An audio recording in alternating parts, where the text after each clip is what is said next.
Hello, welcome to my humble opinion classroom. What we were talking about today is the Nigerian Nightmare. That's our topic, the Nigerian Nightmare. And we'll be using the currency as our point of view, the Nigerian Naira against the dollars. From 1960, we'll trace it down to 2015. That would be our point of view. Now, in 1960, that was in independence Nigeria, early independent Nigeria. 1 USD was equals to 5 shillings. $1 was like 5 shillings. That was what we were using in early independence Nigeria. We're still using shillings and pounds, and it was called the British West African Pound. It was the acronym is BWAP. It stands for British West African Pounds. That was what we were using, and during these times, £1 was like 20 shillings, and $1 was like 5 shillings. See the difference. Now, from 1966 to 1972, 1 USD, $1 was like 1.40 to 1.80 Nigerian pounds. That was what we were still using. And then that is from 1966 to 1972. Then in 1973, the Nigerian Naira was officially introduced. We stopped using the pounds and all those colonial currency.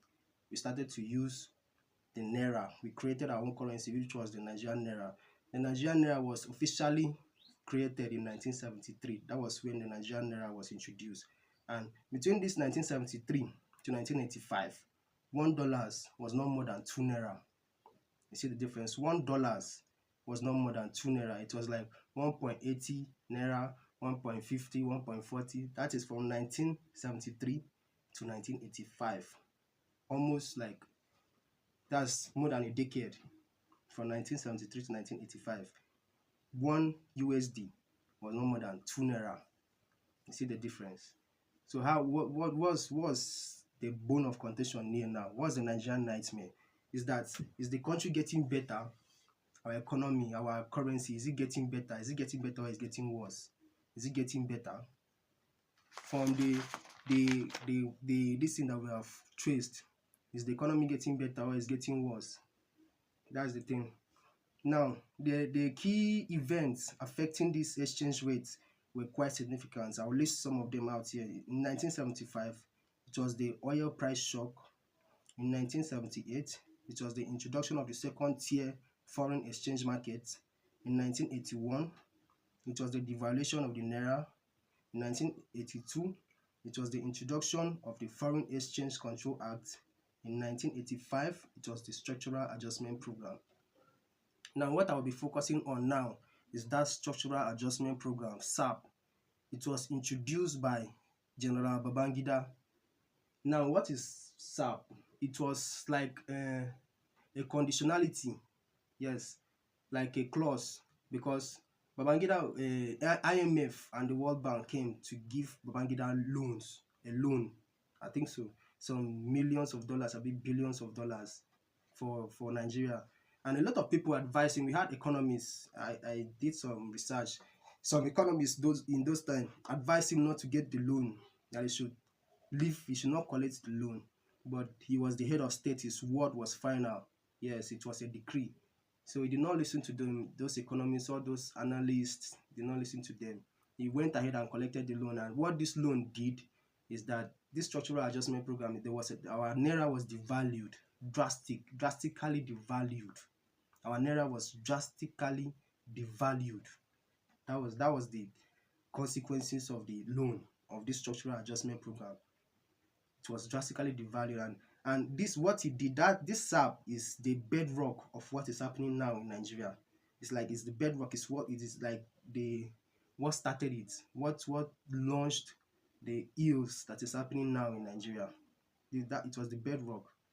Now, to get a better to get a better idea about Nigerian economic history, let me just list from 1970 to 2000s. Now, in the 1970s, we had the oil boom and we experienced a significant economic growth. In the 70s, like if you had someone who was a worker in the 70s, he would tell you that life was very good, that they used to buy things for 2 naira. That's when your father would tell you that They used to buy a car for 3 naira, 5 naira, 6 naira. Like if you go to market, you spend in kobo. They are spending kobo. If you had 1,000 naira, then you are like a billionaire. If you had 1,000 naira, it's equivalent to being like a billionaire of 2024. It was a whole lot of money. In 1980s, there was an economic downturn and structural adjustments. This same SAP. Then in 1990s, we had economic reforms, a lot of economic reforms. And then in 2000s, we had economic growth and also economic instability. That is from the 2000 to the current 2024 now. We've been going downwards. That's how our economy has been going. Now that's the Nigerian nightmare. From 1960 to this 2024, are we going good? Is things going in a good direction? Are we moving in a positive direction? Or we are getting worse? Everything is going worse by the day.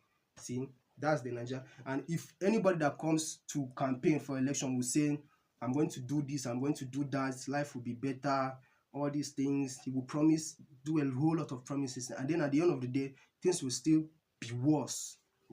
They used to do jokes that when we voted Tinubu, someone used to joke that we'll be missing Buhari. Now it's like it's a progression. When Tinubu steps down, now the next person that comes, are we going to be missing Tinubu now? When that next person comes, are we going to be missing Tinubu? That's the Nigerian nightmare, and that's why there's a lot of capital flight in the country. Like young people who have skills are being invited to Canada, and when we go there, we go and develop their economy. If you check America, some of the best doctors, best lawyers, best engineers, best sports athletics, if you want to trace their origin, they are Nigerians.